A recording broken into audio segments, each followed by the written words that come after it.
नमस्कार, मैं हूं मोनिका जायसवाल और आप देख रहे हैं इंडिया न्यूज। कोरोना का कहर एक बार फिर से अपनी व्यवस्थाओं को बेअसर कर रहा है। इस बार कोरोना और भी ज्यादा विकराल रूप धारण कर आया है।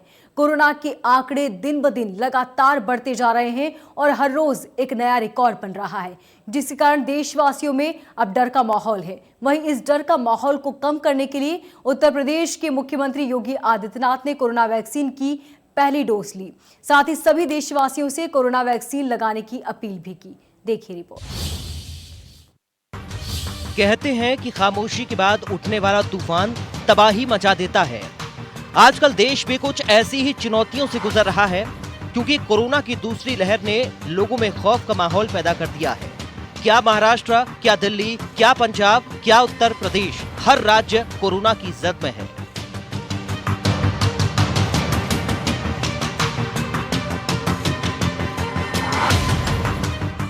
देश का सबसे बड़ा सूबा उत्तर प्रदेश भी कोरोना की दूसरी एंट्री से डरा हुआ है। हर किसी के मन में डर है कि कहीं दोबारा लॉकडाउन जैसी स्थिति ना पैदा हो जाए। ऐसे में मुख्यमंत्री योगी आदित्यनाथ ने कोरोना वैक्सीन की पहली डोज लगवाकर लोगों को सुरक्षित रहने का संदेश दिया है। वहीं वैक्सीन लगवाने के बाद सीएम योगी ने कहा कि देश और दुनिया के लोगों को बचाने के लिए भारत ने 2 स्वदेशी वैक्सीन लॉन्च की है। उनमें से मैंने भी पहली वैक्सीन लगवाई है। कोरोना महामारी के खिलाफ चल रही देश की इस लड़ाई में देश के और दुनिया के लोगों को बचाने के लिए भारत ने जो 2 स्वदेशी वैक्सीन लॉन्च की हैं, उसमें मैंने भी आज वैक्सीन ली है। देशवासियों को कोरोना वैक्सीन मुफ्त में उपलब्ध कराने के लिए आदरणीय प्रधानमंत्री जी का आभार। मुख्यमंत्री योगी आदित्यनाथ वैक्सीन लगवाने के बाद प्रधानमंत्री का आभार जताना नहीं भूले। साथ ही उन्होंने वैक्सीन को लेकर लोगों के मन में चल रहे भ्रम को भी दूर कर दिया। उन्होंने कोरोना वैक्सीन को पूरी तरह से सुरक्षित बताया। साथ ही एक एक कर सभी देशवासियों से वैक्सीन लगवाकर सुरक्षा कवच बनाने की अपील की। योगी आदित्यनाथ ने लोगों से कोरोना वैक्सीन लगवाने के बाद भी सावधानी बरतने की अपील की है।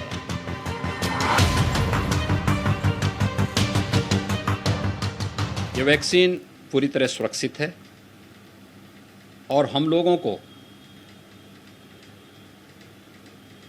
पूरे श्रद्धा और सम्मान के साथ इस वैक्सीन को लेना चाहिए। लेकिन जो प्रोटोकॉल बनाया गया है, हम उसका पालन जरूर करें। मेरी बारी जब आई तब मैंने अपना वैक्सीन लिया और वैक्सीन के बारे में जो अब तक के परिणाम आए हैं कि पूरी तरह सुरक्षित है, हमें इस पे विश्वास करके इस वैक्सीन को उस हर व्यक्ति को जिसका नंबर आता है वह इसको लें। वैक्सीनेशन का जो कार्यक्रम पूरे देश के अंदर चल रहा है, अगर सभी लोग अपने अपने पारी के अनुरूप इस वैक्सीन को ले लेंगे तो यह एक सुरक्षा कवच प्रदान करेगा हर एक नागरिक को कोरोना महामारी से बचाव के लिए। दूसरा, मेरी अपील है प्रदेशवासियों से कि वैक्सीन लेने के बाद भी हमें बचाव के सभी उपाय और सावधानियां बरतनी पड़ेंगी। जो नया स्ट्रेन देखने को मिला है, ये लापरवाही का परिणाम है। मास्क लगाना लोगों ने बंद कर दिया है, सोशल डिस्टेंसिंग का पालन भी नहीं कर रहे हैं। आदरणीय प्रधानमंत्री जी ने बार बार देशवासियों से इस बारे में अपील की कि हर हाल में वैक्सीन का डोज लगने के बाद भी हम लोग इस सावधानी को जरूर बरतें। राज्य में कुल 6,30,000 से ज्यादा मामले लोगों के मन में खौफ पैदा कर रहा है। सीएम योगी आदित्यनाथ ने इसे लोगों की लापरवाही का नतीजा बताया है। सीएम योगी के मुताबिक प्रधानमंत्री की बार बार अपील के बाद भी लोगों ने सावधानी नहीं बरती। फिलहाल अब कोरोना वैक्सीनेशन में बढ़ चढ़कर हिस्सा लेने की बारी है।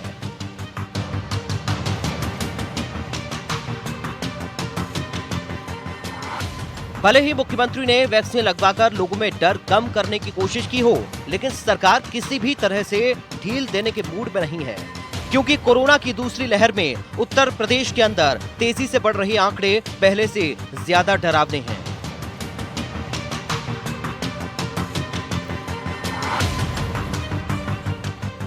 पिछले 24 घंटे में कोरोना के 4,164 से ज्यादा नए मामले। राज्य में अब भी 19,738 से ज्यादा सक्रिय मामले। अब तक 8,881 से ज्यादा लोगों की मौत। राज्य में कुल 6,30,000 से ज्यादा मामले। कोरोना के नए स्ट्रेन से बचने के लिए योगी सरकार सख्त नजर आ रही है। यही कारण है कि शहरी इलाके में कोरोना मरीज मिलने पर पूरे इलाके को कंटेनमेंट जोन घोषित करने का फैसला लिया गया है। वहीं एक मामला आने पर आसपास के 20 घरों को सील कर दिया जाएगा, जबकि 2 मामले सामने आने पर आसपास के 60 घरों को सील कर दिया जाएगा। 16 जनवरी से 3 अप्रैल के बीच कोरोना वैक्सीन के दोनों डोज लेने वालों को योगी सरकार ने सम्मानित करने का फैसला लिया है। योगी सरकार के मुताबिक पुरस्कृत करने के लिए सरकार लॉटरी सिस्टम निकालेगी। जिन जिलों में 25,000 से ज्यादा लोगों ने कोरोना की वैक्सीन लगवा ली है, उन जिलों को इस स्कीम में शामिल किया जाएगा। Bureau report, India news, Uttar Pradesh, Uttarakhand.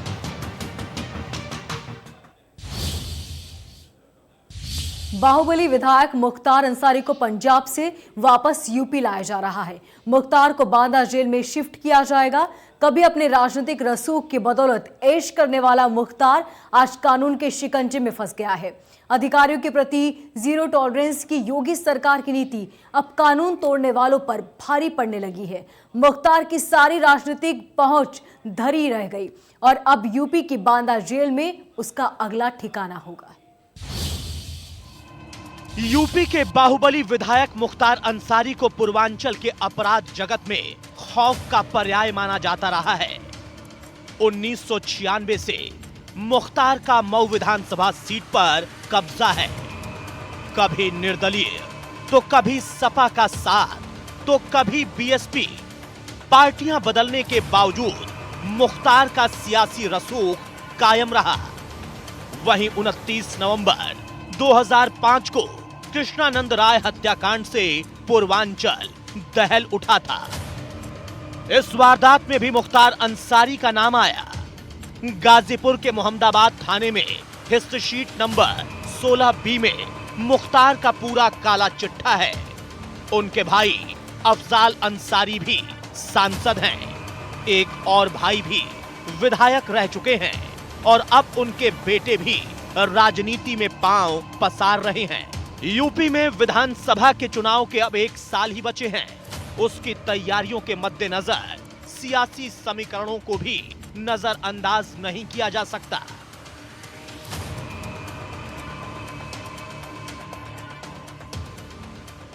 बड़े माफिया की छवि है, लेकिन अगर उसके परिवार का इतिहास देखें तो जो उसके दादा थे, उनका नाम भी मुख्तार अंसारी था। वो कांग्रेस के बड़े नेता थे, कांग्रेस के 1 साल के अध्यक्ष भी रहे। उसके जो नाना थे ब्रिगेडियर उस्मान, वो बहुत सेना में बड़े पद पे थे। 1947 का लड़ाई में शहीद हुए और महावीर चक्र पाया। इसी तरह उसके जो भाई हैं, दोनों भाई अफजाल अंसारी को आप जानते हैं कि वो 3 बार विधायक रहे, दूसरी टर्म के सांसद हैं। मुख्तार अंसारी ने अपने सियासी सफर बसपा से ही शुरू किया था। मुख्तार ने पिछले 5 विधानसभा चुनावों में जीत हासिल की है। लंबे समय से जेल में बंद रहने के बाद भी पूर्वांचल के मऊ और गाजीपुर में सियासी वर्चस्व कम नहीं हुआ है। हालत यह है कि जेल में रहते हुए भी वो कई बार विधायक बने।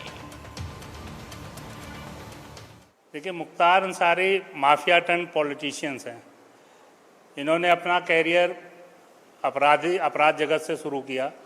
जो इनका राजनीतिक कैरियर है, जहाँ तक मेरे को ध्यान है, 94 में पहली बार समाजवादी बसपा ने उनको टिकट दिया था, विधायक का चुनाव लड़े। उसके बाद से लगातार 5 बार वो विधायक रहे। 3 बार स्वतंत्र चुनाव लड़ा उन्होंने। बाद में एक बार बसपा में विलय होकर के अपने स्वतंत्र जीतने के बाद बसपा में विलय हो गया। एक बार वो 2 बार उसको जोड़ लिए तो बसपा से वो विधायक रहे। एक बार वो सांसदी का भी चुनाव शायद लड़े थे, लेकिन उनको उसमें सफलता नहीं मिली। लेकिन यूपी में योगी सरकार बनने के बाद से ही मुख्तार की उल्टी गिनती शुरू हो गई। अपराधियों के खिलाफ योगी का चाबुक कुछ ऐसा चला कि बड़े बड़े अपराधी अब जेल में रहना ही बेहतर समझ रहे हैं। हालात ये है कि बीते कुछ वर्षों में यूपी पुलिस ने टॉप के कई बदमाशों को एनकाउंटर में मार गिराया है। यूपी के ADG law and order Prashant Kumar ने कहा कि पुलिस मुख्तार को हर हालत में सजा दिलवा कर रहेगी।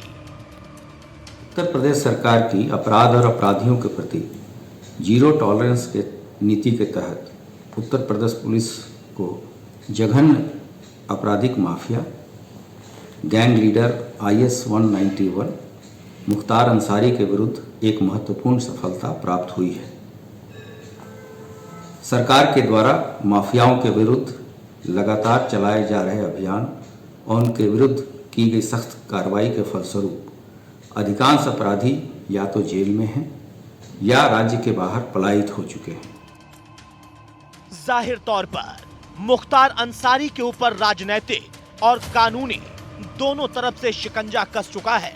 अपने राजनैतिक रसूख की बदौलत मुख्तार हमेशा बचता रहा, लेकिन योगी सरकार के कड़े रवैये के चलते अब जेल की चहारदीवारी में ही दिन बिताना तय है।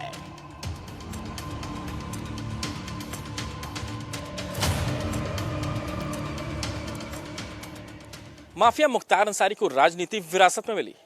हालांकि छात्र जीवन से ही उसने राजनीति में कदम रख दिया था, लेकिन सक्रिय राजनीति में वो 1995 में आया। बहुजन समाज पार्टी से उसे पहले विधानसभा टिकट 1997 में मिला, जहां उसने जीत दर्ज की। हालांकि इस बीच उसे लोकसभा का भी टिकट दिया गया, लेकिन यहां पर वो हार गया। लेकिन इस बीच लगातार उसके अपराध की फहरिस्त लंबी होती चली गई, जिसकी वजह से बहुजन समाज पार्टी से उसे बाहर का रास्ता दिखाया। लेकिन इस बीच भी उसकी राजनीति नहीं रुकी। उसका राजनीतिक सफर कौमी एकता दल बनकर के यानी नई पार्टी उसने बनाई और यहां से उसने विधानसभा चुनाव लड़ा और यहां भी उसने जीत दर्ज की। 2017 में फिर से एक बार कौमी एकता दल का विलय बहुजन समाज पार्टी में हुआ, जहां से उसे फिर से विधानसभा का टिकट दिया गया और उसने एक बार फिर से जीत दर्ज की। यानी लगातार 5 बार पूर्वांचल की राजनीति में एक ही विधानसभा सीट से जीत दर्ज करके उसने अपनी धमक को बरकरार रखा। और यही कारण है जिसकी वजह से जब भी अपराध को राजनीति का दुशाला उड़ाया जाता है तो इसी तरह के माफिया के चेहरे बाहर आते हैं। हम संदीप के साथ विजय मिश्रा, इंडिया न्यूज, लखनऊ। मुख्तार अंसारी के यूपी लाने पर कानून मंत्री ब्रजेश पाठक ने कहा कि सरकार कोर्ट के आदेश का पालन करेगी। यूपी सरकार अधिकारियों के प्रति और अपराधियों के रवैये को लेकर सख्त है। ब्रजेश पाठक ने और क्या कुछ कहा, आइए आपको सुनाते हैं। मुख्तार अंसारी को लेने के लिए आज स्पेशल टीम रवाना होने वाली है। जाहिर सी बात है कि यहाँ पर काफी लंबी जद्दोजहद के बाद अब पंजाब सरकार जो है वो चिट्ठी लिख करके बाकायदा प्रमुख सचिव गृह अवनीश अवस्थी को जानकारी दी है कि वो यहाँ पर मुख्तार अंसारी को लेकर जाए। हमसे बातचीत करने के लिए कानून मंत्री हैं। सर, करीब 100 लोगों की टीम आज रवाना हो रही है मुख्तार अंसारी को लेने के लिए। लंबी राजनीतिक लड़ाई लड़ी, लेकिन योगी सरकार आखिरकार सफल रही। कोर्ट के जो भी आदेश है उसको हम पालन करेंगे और कानून का पूरी तरह से उत्तर प्रदेश में राज कायम करना हमारी सरकार की प्राथमिकताओं में शामिल है और जो भी अदालतें हैं, जो भी उनके आदेश हैं, उनका हम पालन। सर, देखा जाए तो आरोप प्रत्यारोप काफी ज्यादा लगे और लास्ट टाइम पे एम्बुलेंस को लेकर काफी चर्चा रही। कुछ सरकारें हैं देश में जो अपराधियों का संरक्षण करती हैं और पूरा देश जान चुका है। हमारी सरकार कानून का राज कायम करने के लिए प्रतिबद्ध है। धन्यवाद सर, आपने समय दिया। तो बिल्कुल ये कहा जा सकता है कि मुख्तार को लेकर के जो चर्चा है वो प्रदेश में बनी हुई है और आज टीम जो है वो रवाना हुई है और आज टीम जाकर के मुख्तार को बांदा जेल लेकर के आएगी। संदीप के साथ Vijay Mishra, India News, Lucknow. UP के सीएम योगी आदित्यनाथ की रामायण संग्रहालय और सांस्कृतिक केंद्र की परिकल्पना साकार रूप लेने रही है। इसके लिए लखनऊ अयोध्या राजमार्ग पर बीच में लखनऊ में 64 किलोमीटर और अयोध्या में 64 किलोमीटर पर करीब 10 एकड़ भूमि चिन्हित की गई। रामायण संग्रहालय एवं सांस्कृतिक केंद्र की स्थापना के लिए बाराबंकी के ग्राम भवनियापुर खेवली के भूमि मिल गई है। परिसर में भारत समेत रूस, जापान, इंडोनेशिया, मलेशिया, थाईलैंड जैसे देशों में भी कठपुतली के माध्यम से रामायण की प्रस्तुति होगी। साथ ही मधुबनी, अवध, छत्तीसगढ़, आंध्र प्रदेश, तेलंगाना, तमिलनाडु, श्रीलंका के व्यंजनों वाली रसोई का संचालन भी होगा। ठहरने के लिए कमरे और पूजा पाठ के लिए प्रभु श्री राम मंदिर का निर्माण किया जाएगा। परिसर में रामायण कला, संस्कृति, कल्पशिक, लोक व्यंजन, रामायण विश्व यात्रा विधिका, राम वन गमन मार्ग, पुस्तकालय, शोध और प्रकाशन केंद्र कठपुतली के माध्यम से रामायण की प्रस्तुति के साथ साथ सेवेनियर शॉप्स के रूप में भी रामायण की हस्तकला का विशेष केंद्र स्थापित होगा। इसकी विशेषता इस बात की करें तो श्री राम की संस्कृति से संबंधित तस्वीरें, वीडियो को रोचक तरीके से और वर्चुअली दिखाया जाएगा। राम जानकी और राम वन गमन मार्ग के रूप में 280 स्थलों का वर्चुअल और वीडियो दिखाया जाएगा। लोक चित्रशैली, लघु चित्रशैली और आधुनिक चित्रशैली में रामायण के चित्रों की विधिका का निर्माण किया जाएगा। अयोध्या में इस बारे में और ज्यादा जानकारी दे रहे हैं हमारे संवाददाता अबुल बशर।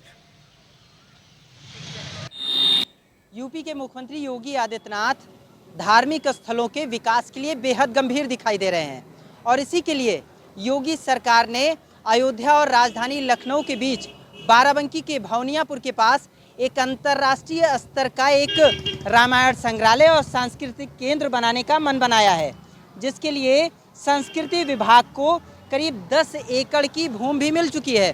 और इसमें लागत की अगर बात की जाए तो इस परियोजना में करीब 150 करोड़ की ये पूरी परियोजना बनकर तैयार होगी, यानी एक बड़ा अमाउंट सरकार इस पर खर्च करेगी। और ये जो सरकार की ये जो कोशिश है कि पूरी जो अयोध्या नगरी हो या फिर आसपास के जो धार्मिक स्थल हैं, या यूँ कहूँ कि 84 कोस में जितने भी धार्मिक स्थल आते हैं उनको सरकार उनका जीर्णोद्धार कराने जा रही है और जगह जगह पर धार्मिक स्थलों को बनाने और संवारने का काम करने जा रही है।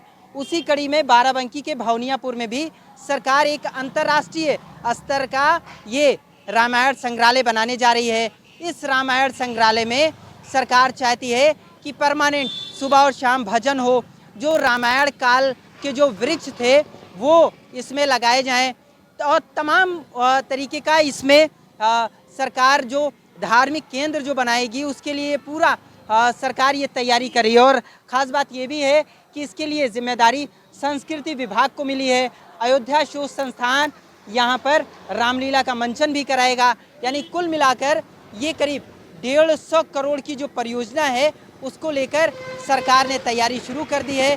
बाराबंकी के इस भवनियापुर इलाके में करीब 10 एकड़ की भूमि सरकार ने संस्कृति विभाग को दे दी है। तो कुल मिलाकर सूत्र ये बताते हैं कि बहुत जल्द अयोध्या और राजधानी लखनऊ के बीच ये अंतर्राष्ट्रीय स्तर का ये रामायण संग्रहालय बनकर तैयार हो जाएगा। लेकिन सबसे खास बात यह है कि योगी सरकार की ये लगातार कोशिश है कि अयोध्या और उसके आसपास के जितने भी इलाके हैं और जनपद हैं और जो 84 कोसी की जो परिक्रमा है, इन सभी स्थलों पर जो धार्मिक स्थल हैं उनको सजाया जाए, संवारा जाए और उनको उनके अनुरूप उनका विकास किया जाए। उसी कड़ी में ये भी एक बड़ी परियोजना है। अबुल बशर खान, इंडिया न्यूज़, अयोध्या। और मुझे दीजिए इजाजत, नमस्कार।